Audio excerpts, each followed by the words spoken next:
May nakatayong istruktura pero walang empleyadong nag-oopisina.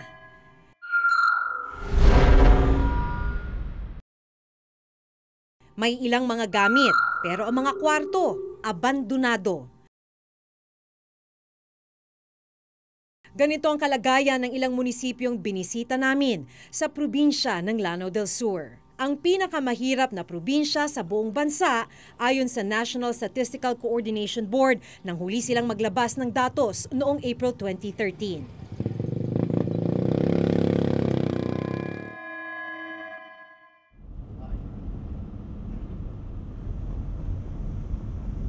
Tatlong oras mula sa Cagayan de Oro City, narating namin ang Masyo, isang 5th class municipality sa Lanao del Sur.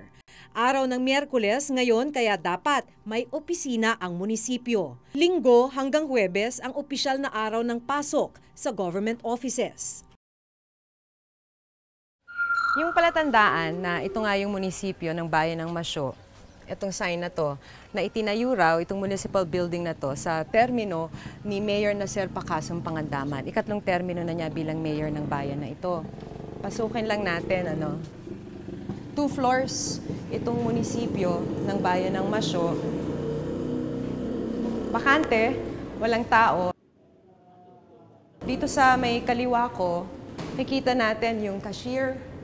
Ito dapat yung cashier. Treasurer, accounting, budget, at civil registrar. So nakakandado yung pintuan. Pero kung sisilipin natin mula dito, mukhang wala talagang nag-oopisina. Ang laman lang, mga used wood, mga plywood, tsaka mga gamit na ballot boxes. May nakakalat na basura sa sahig, marumi ang mga dingding. May sapot at gagamba na rin sa mga sulok. Akyat tayo dun sa 2nd floor. Sa ikalawang palapag ng munisipyo, natuntun ko ang opisina ng kasalukuyang alkalde rito na si Mayor Nacer Pangandaman Jr. Ito yung Office of the Mayor. Pero sa gitna ng aming paglilibot, isa sa mga pulis na naka-duty sa ibaba ng munisipyo ang lumapit sa akin. Opo. Kayo po yung rito, assigned dito na pulis. So, ito po is the Office of the Mayor. Kikita naman doon, nakalagay dito dapat yung Office of the Mayor. Ito yung conference room. Siyempre, nakakandado rin kahit yung Office of the Mayor. Ano pong laman nito, sir? Yung mga gamit ng empty room din.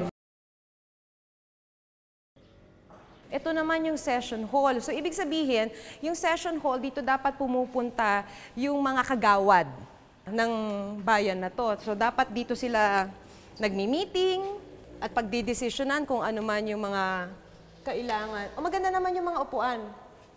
Pero hanggang upuan lang. Ewan natin kung nagamit na nila to. Nagamit na ba nila to, sir? Bukod sa walang tao ang bawat kwarto, hindi na rin napanatiling malinis, maging ang mga palikuran rito. So, parehong out of order. Dalawang CR, magkatapat, pareho silang out of order. Hindi akit yung tubig, kaya ganito po karumi. So, kung ginagagamit po to, nasan po yung mga empleyado? Kaya po kami nandito. Yung mga karamihan busy sa kayo dahil malapit ng election. Busy dahil malapit ng eleksyon? Ito po bang munisipyo na to ginagamit? Ginagamit na. Kailan po ginagamit? Kahapon nandito yung mga mayor. Nag-oopisina po ba sila rito? Oo, ma'am. Bakit mukha po hindi nagagamit tong gusali na to? Sa Monday, para ang daming tao dito. Monday lang. Ayon sa Section 3 ng Local Government Code of the Philippines, responsibilidad ng bawat Local Government Unit o LGU na makapagbigay ng serbisyo sa mga mamamayan sa pamamagitan ng isang epektibo at maayos na organizational structure o pamunuan. Sa Section 12 naman, malinaw na nakasaad na dapat ay may government center o opisinang magsisilbing tanggapan ang bawat LGU. Bawat munisipyo dapat makapagbigay ng regular at direktang serbisyo sa lahat ng mga nasasakupan nito. Mahalaga ang munisipyo dahil dito matatagpuan ang iba't ibang opisina, gaya halimbawa ng Office of the Civil Registry kung saan nakukuha ang birth certificate, Office of the Municipal Agriculture at Municipal Social Welfare and Development Office. Pero sa inabutan kong bakanteng opisina ng Masyo, malinaw na hindi nasusunod ang mga nakasaad sa batas. Nasaan po si Treasurer? Sino po halimbawa ang... Nasaan po yung in charge para sa civil registrar? Alam niyo po ba, sir? Sige, yung tapos alam nila. Tama lang yan. Doon na natin naman. Nakatira po sa Marawi, si Treasurera. Kailan lang po nagpupunta rito? Minsan sa ma'am, sumisipot dito. Minsan sumisipot. Pang 1 week ngayon yung Kayo ulo po namin. ay- Safe security. Maya-maya pa, nakausap ko ang Chief Security Officer ng munisipyo. Iginiit din niyang hindi abandonado ang opisina. Ako po, simple lang ang tanong ko, sir. Nasaan yung mga tao ng munisipyong to?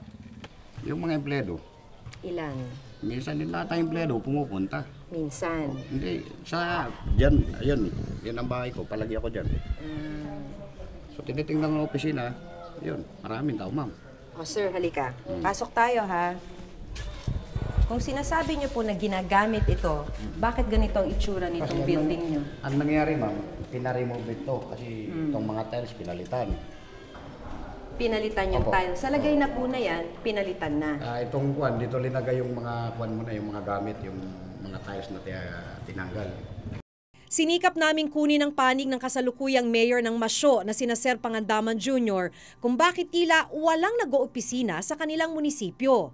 Hindi siya nagpaunlak ng panayam dahil sa pagkamatay ng kanyang lolo na si former Governor Lininding Pangandaman. Sa isang official statement na ipinadala sa amin, iginiit niyang nasa Marawi City siya at kanyang mga empleyado ng araw na bisitahin namin ang munisipyo para magbigay ng kanilang huling respeto sa yumaong dating gobernador. Ayon pa sa kanya, kasalukuyang nire-renovate ang munisipyo ng Masyo, pero sa kabila ng limitadong espasyo ay may mga itinalaga raw silang area rito kung saan nag-oopisina ang mga empleyado.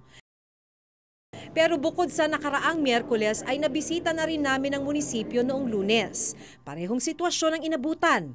Wala ring empleyado o transaksyong nagaganap dito. Anong meron?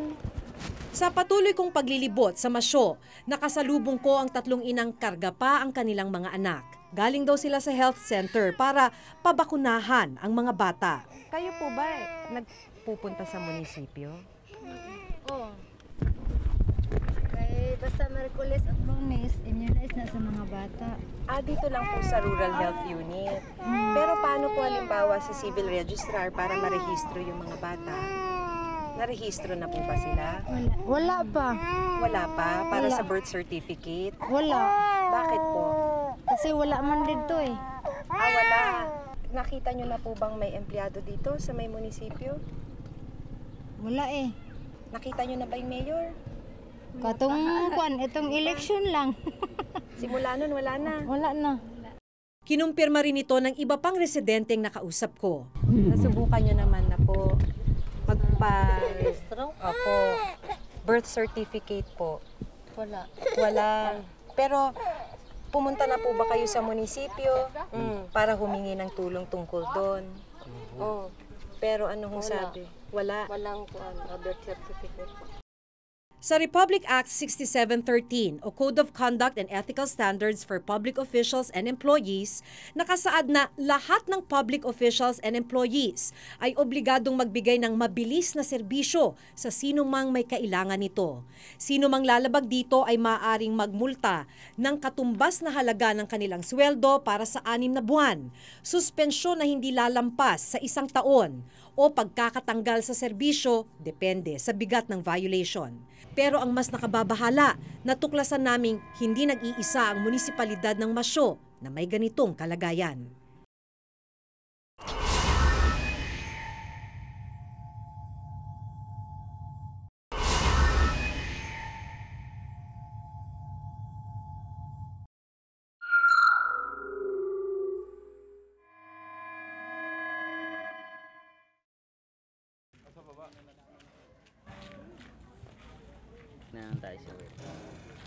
Sunod naming tinungo ang munisipalidad ng Binidayan dito pa rin sa Lanao del Sur.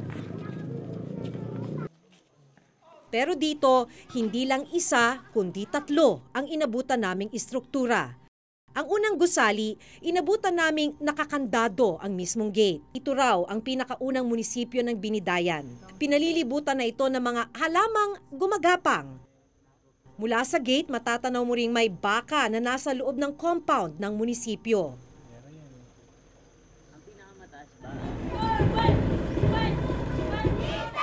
Ang ikalawa namang munisipyo, inabutan naming isa ng paaralang pang-elementarya sa kasalukuyan. Kinumpirma ng officer in charge ng eskwelahan na dati nga itong munisipyo. Noong unang mayor na si Pani de Tomodo, ipang munisipyo, yung municipal town code. Noong si Mayor Pani de Tomodo ay nawala sa mayor, si Miss Bak ang sunod na mayor. Doon niya pinatayo ang munisipyo sa second floor. So nabandon na ito. Huli naming pinuntahan ng pangatlong munisipyo. Ito ang ginagamit ng kasalukuyang mayor na si Abdullah Dimaporo da Tumulok at ng kanyang mga empleyado. Pero sa pagpunta namin, 2 empleyado lang ang inabutan namin dito, kabilang na ang municipal clerk. Nasaan yung ibang empleyado, sir? Yung mga konsehal natin nandun sa mga iba't barangay na ayos yung mga aspirant sa forthcoming election. Dahil minsan yung mga kandidato yung nag-file hindi magka-intindihan. Inaayos-ayos nila lahat. Para pagdating ng election, walang gulo. Kayo lang mag-isa ngayon dito, sir? Hindi, marami kami. Sino-sino kaya, sir? Yung municipal engineer. Yung municipal civil registrar, nandun pinadidi pa yung anak niya, kaya umiyak daw. So may civil registrar kayo? Mayroon. Sir, nung una kami pumunta dito, walang tao. Ha? Kasi hindi siya may nilakaran siguro. Hindi siya ganito kaayos. Kaya ako, kahapon pa man ako dumating. Kaya nagsibindis ako sa kapatid kong namatay. Araw-araw po ba may opisina? Oo. Usually, araw-araw yan. Una na naming binisita ang munisipyong ito noong araw ng Martes at wala kaming nakitang nag-o-opisina. Pero nung Martes, pumunta kami dito, sir, walang laman yung munisipyo nyo. Siguro, may nasikaso sila. Kayo? Ako, nandun ako, patay yung kapatid ko eh. Sa Iligan City, nagkaroon kami ng pagkakataong makapanayam ang mayor ng Binidayan na si Abdullah Dimaporo da Tumulok. Ayon sa kanya, luma na ang unang munisipyo kaya nagpatayo ng panibago. Hindi po ba tayo nasasayangan na meron na tayong mga munisipyo na dati? Bakit hindi na lang natin sila gamitin? Yung munisipyo sa taas, lumang-luma naman yun. Tsaka yung sa baba, lahat nandun. Yung ng kapital ng Binidayan, yung Barangay Mendig. Kaya doon ako nag-office. Sir, tapos nung pumunta kami, meron lang 2 empleyado sa opisina. Apa. Paano natin nasiservisyohan ng tama yung mga constituents natin kung meron lang tayong 2 empleyado pumapasok sa opisina natin? Kasi yung yung ibang empleyado, may pinapagawa ko sa kanila, inaayos ng mga rido, na asikaso. Kasi gipit, kami dyan sa mga rido sa bayan, tubaran, yan. Involved kami. Kaya nung pagpunta nyo doon, may meeting ako talaga, importante. Inaayos ko yung mga barangay chairman ko na paano ma-settle kung makaya lahat. Depensa ni Mayor da Tumulok, hindi regular na nakakapasok ang kanyang mga empleyado dahil na rin sa takot sa mga rebelde sa kanilang lugar. Kasi minsan walang doon kasi natatakot sa mga rido sa mga kapit munisipyo ko. Pero sa munisipyo ko naman, kukunti lang ang inaayos ko naman yung mga redo. Yun ang pinaka-problema namin sa mga area namin, yung mga redo. Yun, at saka yung electric, wala. Tinungo rin namin ang munisipyo ng Bayang na hindi kalayuan sa Binidayan. Miyerkules nang abutan namin na isang caretaker lang ang nasa munisipyo. Bakit po bakanteng-bakante at abandonado ang munisipyo ng bayan ninyo? Actually, ngayon this is election time. Campaign with the barangay. last Saturday, you came there in my town. Yesterday, or Tuesday. Saturday, Sunday, Monday, andun po kami, nagmi-meeting kami with the Comelec. It's not abandonado. Yun ang itsura ng munisipyo ko dahil actually, naghihiram lang kami. Hanggang ngayon, hindi ko pa nakukuha yung mga papers, document ng munisipyo with the outgoing mayors. Hindi naman po sa sabihin natin kung mukhang luma man, hindi naman ho sa ganon. Pero wala naman ho atang pumapasok na empleyado ng munisipyo. Mayroon. Monday in morning ng Tuesday, andun kami. Yeah. So, bawat Lunes lang kayo pumapasok? No, not Sunday. Kasi ARM, we belong to the ARM region. So, may Sunday kami. Monday, then Tuesday, yun. Hanggang Thursday. Wala kaming Friday at saka Saturday. Yun ang sa ARM. Okay? Tuesday po kahapon? Yeah, Tuesday ng morning andun kami. Pero mukha pong abandonado. Pagod na pagod kami nung Monday, since Saturday, andun si Colonel Macasiro. So dahil po napagod, ni isang empleyado walang papasok? Only morning andun kami. Andun kami ng morning ng Tuesday. After tayo sa baba. Kasi hindi kayo pumunta sa baba Andun lang kami sa Malinaw daw na paglabag sa batas ang ganitong kalakaran sa gobyerno. Pero hindi raw maigting na naipatutupad ang batas, kaya ito nakalulusot sa loob ng mahabang panahon. Hindi rin daw dapat na gawing basihan ang conflict o kaguluhan sa isang lugar para hindi maghain ng alternatibong solusyon para sa mga mamamayan. Ang problema kasi dito ay tanggap naman ng mga citizens ng mga lugar na ito. Oo, kaya siguro may responsibilidad ang DILG. Ang DILG, siya ang nagre-regulate ng mga local government units. Tingnan ito kasi sayang ang pera. Ay talagang hindi katanggap-tanggap. Maliwanag ho yan kahit yung organic law ng ARM, pati yung MMA 24, which is the local government code of ARM, is very clear on the role of local governments. The end of the day, lahat ng local government sa ating bansa ay may kaukulang internal revenue allotment. So at the minimum, mayroon silang yung financial na resources that they are supposed to utilize to provide the services that's required by their constituents.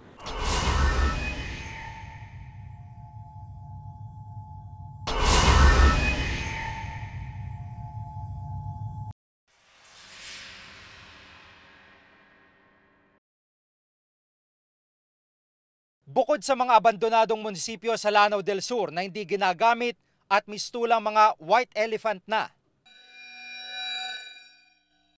iba pang proyekto na napuna bilang ghost projects ang nakita ng Reporter's Notebook.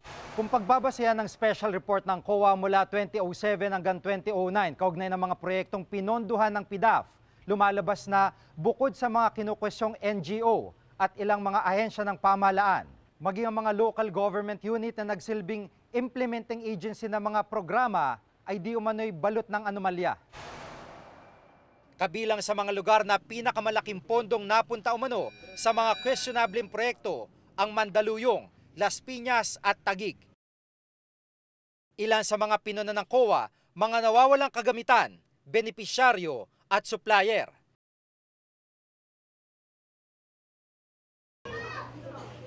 Naagapan pa sana ng tuluyang pagkakaparalisa ng kalahating bahagi ng katawan ni Gloria Fernandez, 68 taong gulang. Kung mayroon lang daw nakasaklolong ambulansya nang atakihin siya sa puso, 2 taon na nakakaraan.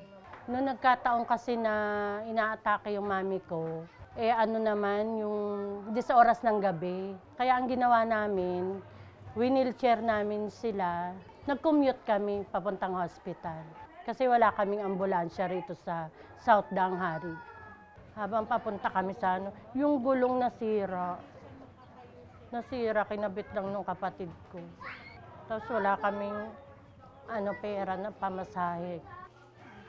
Kaya hiling nila magkaroon ng ambulansya sa kanilang lugar na tutulong sa mga gaya nilang may kaanak na may sakit. Mas maganda sana kung kompleto kami rito ng mga ganon, yung ambulansya. Meron kaming 24 hours na mga doktor na titingin sa Mga ganyang na-emergency. Kung tutuusin, pinupondohan naman ang mga ambulansyang kailangan ng mga residente ng Taguig City. Katunayan, ayon sa COA 2007-2009 report, bumili ng isang ambulansya para sa Taguig government mula sa PDAF ni dating Congressman Henry Dueñas Jr. 1.18 million pesos ang halaga ng ambulansya. Ayon sa COA, inendorso ito sa General Service Office ng Taguig City. Pero nang hanapin ng COA ang ambulansya, hindi nila ito nakita.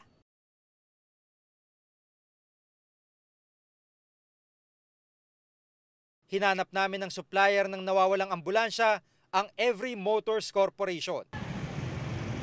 Ayon sa record ng Securities and Exchange Commission o SEC, ang address ng Every Motors Corporation ay sa number 664 Quirino Avenue, Malate, Maynila, at nang amin itong puntahan. Ito po ba yung number 664 Quirino? Kuya, dito po ba dati yung Every Motors Corporation? So hindi po ito ang... Walang Every Motors Corporation sa nasabing address. Hindi rin daw alam ng mga katabing tenant sa gusali ang ganitong supplier. Hindi na rin matawagan ang contact number nila na nakalagay sa SEC records. Bukod sa ambulansya, ilan pa sa mga PDAF-funded projects sa Taguig City na hindi nakita ng COA ang 32 multicab na nagkakalaga ng 3.86 million pesos. Mga office supplies gaya ng personal computers, printer, sound system at executive chairs na nagkakalaga naman ng 2.34 million pesos at hospital equipment na nagkakalaga ng 790,000 pesos. Sa kabuuan, umabot sa 8.96 million pesos ang kagamitan at proyekto sa Taguig na hindi naipakita sa COA. Sinubukan naming makapanayam si na dating Congressman Dueñas at si dating Taguig Mayor Freddy Tinga sa pamamagitan ng pakikipag-ugnayan sa kanilang dating staff, pero hindi pa rin sila sumasagot. Sinubukan naming humingi ng panayam sa kanila upang malaman kung anong reaksyon nila sa naging report ng COA, pero hindi pa rin sila nagpaunlak hanggang ngayon. Nagbigay naman ng official statement ang kasalukuyang administrasyon ng Taguig. Ayon sa kanila, dahil hindi nagkaroon ng maayos na turnover ng mga dokumento gaya ng contracts, deed of donation for equipment and vehicles ang dating administrasyon. Hindi nila masasabi kung actual o ghost ambulance project nga ang binabanggit ng COA.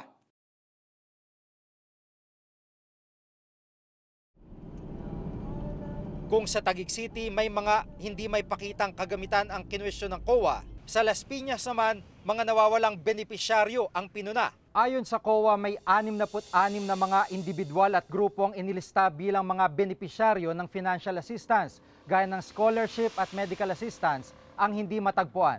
May hinahanap lang po kami, si Sir Rico Reguera. Walang Reguera. Reguera po. Yung nahanap yung tao, yung Rico Reguera, then Rodi Garcia, hindi po registered voter dito sa amin, sa Barangay Talonon. Isa sa mga inilistang benepisyaryo, si Teresa Gofredo. Nakatanggap umano si Teresa ng financial assistance na 3,500 pesos mula sa Las Piñas LGU. Ayon sa listang isinumite ng Office of the Mayor ng Las Piñas sa COA, si Gofredo ay isang activity coordinator sa Our Lady of Loreto Catholic School sa Barangay Pamplona, Las Piñas. Pero nang aming puntahan ang nasabing eskwelahan, never kong na-encounter ang pangalan na Teresa Gofredo. Hindi ko siya kilala at kailanman ay hindi ko siya naging empleyado. Kasi naka-record naman lahat ang empleyado namin dito sa school namin. Tanging ang address lamang ng paaralan ang nakalagay na address si Teresa Gofredo, kaya tulad ng COA, nabigurin kaming matagpuan siya.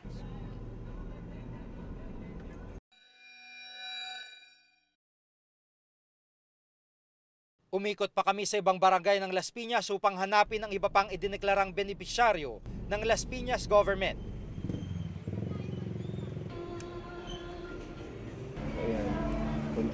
Pero gaya ng COA, bigurin kaming mahanap ang mga idineklarang benepisyaryo. May carelessness din ang executive side, may carelessness ang implementing agency. At saka yung mga sinasabi ng iba naman na pinipeking perman, no? Siguro na gobyernong opisyal na magre-review nitong mga dokumento na ito, kikita kaagad, lalo na experience na itong mga natin sa gobyerno. Kita nila yung kaagad, pero bakit nakakalusot? Yun ang tanong. Halatang halata naman Lalo na yung tinatawag nating financial assistance, nagbibigay ng pera, but you can have a fake, fake recipient. Sa kabuuan, umabot sa halos 400,000 piso ang financial assistance ang ibinigay ng Las Piñas government sa mga hindi mahanap na benepisyaryo. Galing ang pondo sa PIDAF ni na dating Senador Manuel Villar at dating Congresswoman at ngayon Senador Cynthia Villar. Sinubukan naming humingi ng panayam sa kanila upang malaman kung ano ang kanilang reaksyon sa naging report ng COA, pero hindi sila nagpaunlak. Hindi rin nagpaunlak ng panayam ang alkalde ng Las Piñas sa si Mayor Vergel Aguilar na siya ring alkalde ng ipatupad ang mga proyektong pinuna ng COA. Sa halip ang kanyang city administrator ang aming nakausap. Makita nga namin yung special audit observation sa audit na yun sa 2007-2009. Marami kasing transactions doon ng Las Piñas. Kaya masabing marami, maliliit lang ang halaga. Yung sinabi nilang beneficiaries, all are accounted.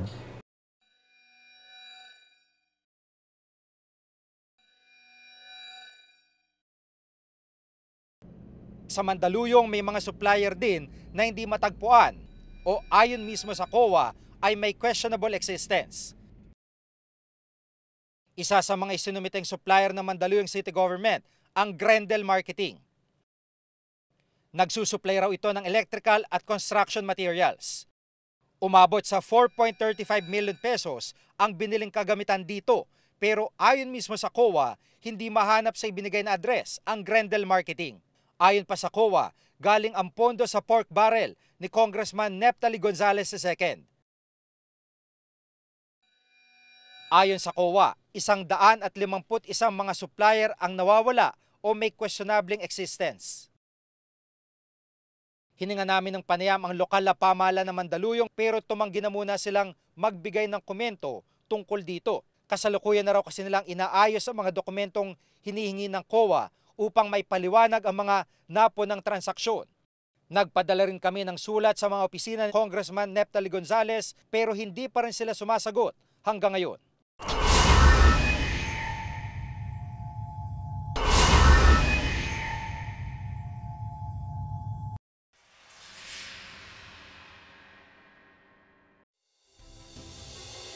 Isang sinasabing solusyon upang malinis ang anomalya sa paggamit ng pork barrel ay ang pagbabawal sa pagpapatupad ng mga soft projects. Kailangan talaga mag-umpisa tayo sa batas, mag-umpisa tayo sa pagmamanman, pagmamonitor, pagre-report, at saka talagang tutuuhanin natin yung ating gawain. Higit na kailangan natin ang mabusising pagmamatsyag at pagbabantay sa bawat proyektong ipatutupad ng mga taong iniluklok at nanunungkulan sa iba't ibang sangay ng ahensya ng pamahalaan. Ako si Jiggy Manikad at itong nakatala sa aming Reporter's Notebook.